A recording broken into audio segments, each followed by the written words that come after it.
Hi, everyone. Welcome back for another dispatch. So I'm bringing something I shared, I believe, something from this essay by Don Weygandt some time ago. I'm going to share another part of it. Don Weygandt was a teacher of mine back in the day when I was an undergrad at UC Santa Cruz. He was a wonderful human being, an extraordinary painter and teacher. So I shall read here. Composition, the moment of form. Few artists can afford to be indifferent to the reality and the radiance of their materials. The matter of the making, the touch of the tool, the posture of the shaping, all exert a life upon that material. Making cannot be separated from product. The spirit of the process informs the material. The material and the process inform the spirit. When mind is subject to spirit, the energies of the spirit inspire the body. When the rhythms of the body humanize the spirit, then the constituents of a living form are possible. How strange that the very nature of art should be rooted in an object. How strange that the nourishing and the making of art is remarkably, incorrigibly materialistic. And he brings something from someone named Jane Roberts, from The Worldview of Paul Cézanne from 1976. It quotes, "We are anchored by our nerves' patterns. They regulate the motion of our hands and dictate the nature of the marks that we can make upon the canvas.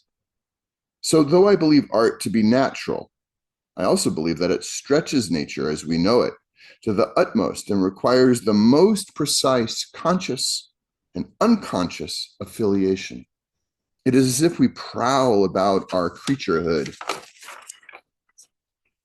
teaching nerves and mind new tricks, jumping through hoops of knowledge with ourselves trainer and learner alike."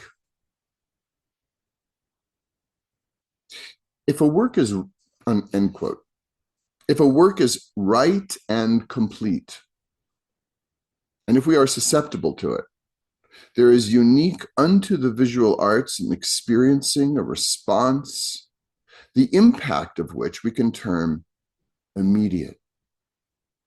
Within the system of our bodies, a peculiar emotion is provoked.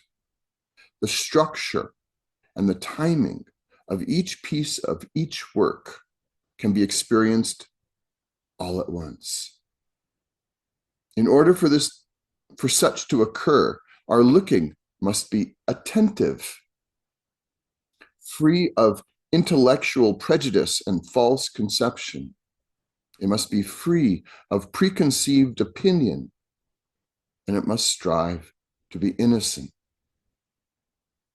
When the response is immediate, interfusion of substance and space occurs. Thinking will not be opposed to seeing, and seeing will not be opposed to thinking.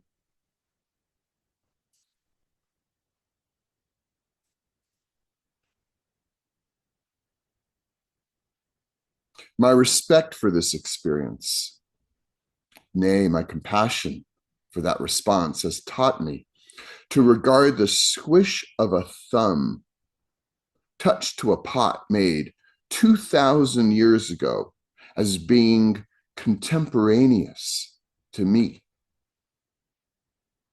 The beat of a heart through the mark of a thumb tells me that time, as we normally live it, is false. In the context of that experience, when art lives, it simply does not matter whether or not the themes are new or old.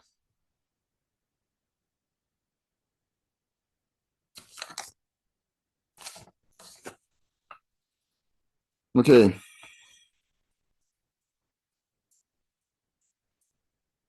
There is something we have access to as painters. And it is larger and runs deeper than all this craziness we're in the middle of. I mean, I know it.